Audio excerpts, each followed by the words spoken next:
Ladies and gentlemen. Roll the camera. Okay. Kia ora. Welcome to All Stars on Screen. I'm Penelope. And I'm Keith. In today's stories, a new crime wave is sweeping the country in a form of woolen graffiti. Scientists have invented an invisibility cloak. We help them find it. And the latest in weather and around the country. But first, a story that will turn your world upside down. If you think the world is getting more and more topsy-turvy, it turns out you're right. Builders in Germany have built an upside-down house. And before you think they may have read the plans upside down, they did it on purpose. The wacky abode was built as a tourist attraction, as well as being a comment on the state of the world. The house is 23 feet tall and rests on its roof and has steel beams in the attic. Inside the house there are beds screwed onto the ceiling, upside-down wardrobes, an upside-down kitchen, and even an upturned bathroom. Though it's not known if anyone has tried to have a bath in it, or go to the toilet. Normally a house like this would take 3 weeks to build. This one took over 4 months because the builders kept getting confused by the strange angles of the walls. Many tourists visiting the house complain of feeling sick and dizzy after just a few minutes. Now we cross over to our reporter Samantha, who is inside the house. How are you feeling, Samantha? Thanks, Penelope. I'm here with the owner of the house, Chloe, and I'm feeling okay but dizzy. So, what made you decide to build this upside-down house? Well, I like upside-down things, yeah? And I like houses, so I build upside-down house. What comment do you feel the house makes about the state of the world? I think it's beautiful house. What are some of the challenges living in a house where everything's upside down?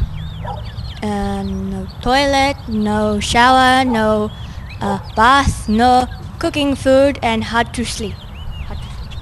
What made you move to this country and build your upside down house? Well, in this country, Germany, you can build an upside down house. It's not illegal. Well, thank you so much for joining us. I'm Sam for All Stars on Screen. Back to you, Penelope, in the studio. Thanks, Samantha. Even watching that makes me feel sick. And now for the story that is truly out of sight. Look out, Harry Potter fans, the world of science is catching up to the world of magic.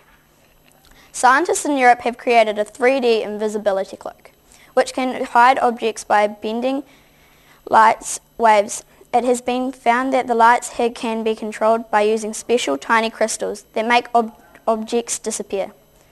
So far, scientists have made small objects such as coins disappear, but hope that it won't be long before they are hiding cars, planes, and even people. However, since inventing the invisibility cloak, scientists have been having trouble finding it. As soon as we put it down somewhere, it just disappears. The inventor of the cloak said, it appears that they are having trouble finding other things too, like their lunch, which they think may be underneath the cloak. But what will the invention actually be used for? Hoping to see through the reasons behind the invisibility cloak, here is our spot reporter, Abby, with more on the story. Hello, I'm Abby, and with me used to be with me, is one of the scientists behind the invisibility cloak. Now, where did he go? Wow. Hi Kevin, and thanks for joining us today. What made you want to invent an invisibility cloak? Well, it was always hard for me to rob banks. They would always catch me and put me in jail. So I thought of this invisibility cloak. Now it's really easy to rob the bank and not get put in jail. Oh yeah? Now, can you show me how the invisibility cloak works? 1 second I'm gone, other second I'm here. Wow, it really does work. Now, what do you hope the cloak will be used for? Well, mostly robbing banks, but mainly some good stuff as well. Okay. And how did you make the invisibility cloak? It's top secret. Classification. Okay, well, that makes things very clear. Thanks for joining us. Back to you, Penelope, in the studio. Thanks, Abby. And now how's this for an interesting yarn? A new wave of graffiti crime is covering the country, thanks to an underground gang known as the Midnight Knitters. These wool-weaving criminals are covering tree branches and lampposts with small jerseys and scarves under the cover of darkness. Police say the knitting activities of the gang are legal because their woolly crimes are being done on public property without permission. The popularity of the woolen graffiti is growing, and more public objects are being wrapped up every night. But the problem is growing, police say, and warn that if the Midnight Knitters aren't caught soon, every tree, lamppost and traffic light in the country will be warmly dressed against the cold. The problem is spinning out of control. They're a close-knit group of dyed-in-the-wool criminals. We are stitching together a case, and it's not seamless. There is no real pattern to the crimes, a police spokesman said today. So far, the criminal knitters have escaped arrest and continue to pull the wool over the eyes of both the public and the police. We now go to a secret location with our investigate reporter, Adam, who has an exclusive interview with the Knitters gang. Thanks, Penelope. I'm Adam, and joining me in this top secret location is a member of the Midnight Knitters gang. Hello, Edna, and thanks for joining us. Oh, hi. What led you into the dark underworld of knitted graffiti?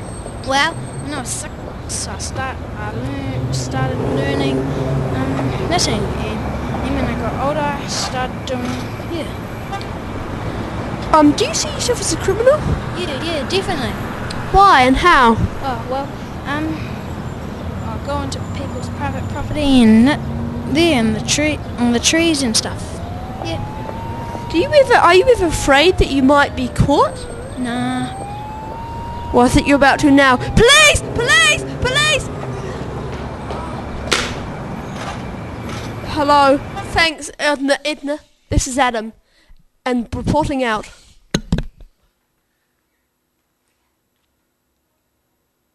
New Zealand. Let's have a look at tomorrow's weather.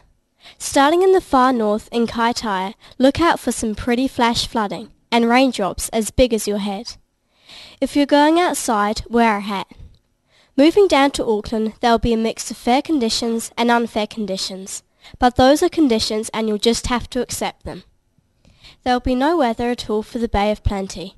It's taking a short holiday, but is expected to be back for the weekend. In Napier and Hastings, the weather will sometimes be changeable and sometimes not. We have really no idea what will happen there. In the Taranaki, a mild depression brings with it a very dull day, with no highlights at all. It'll be overcast and gloomy all morning, but things should cheer up by the evening, so don't worry. Everything will be fine. Wellington will have another capital day, but there will be no wind at all, and the day conditions will be so pleasant they'll be extreme. At the top of the South Island, Kaikoura can expect to have a good day, meeting friends for lunch, going for a swim and reading the newspapers, but try to stay indoors as the weather will be just terrible. A real mix for Christchurch, which will have some unreasonable rainfall, some sensible wind, moderate thunderstorms and some very, very angry snow.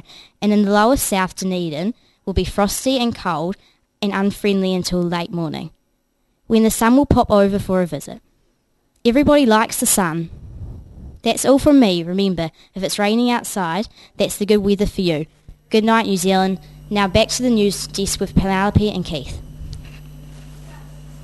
Thanks, Dolly and Polly. Well, that's all we have time for.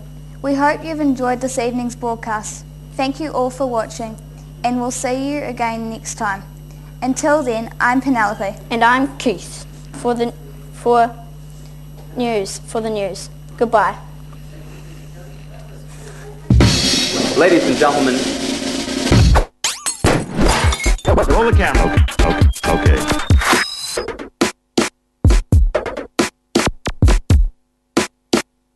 Good evening, ladies and gentlemen. Tonight we are featuring an interview with a very peculiar-looking gentleman. Scene 1, take 1.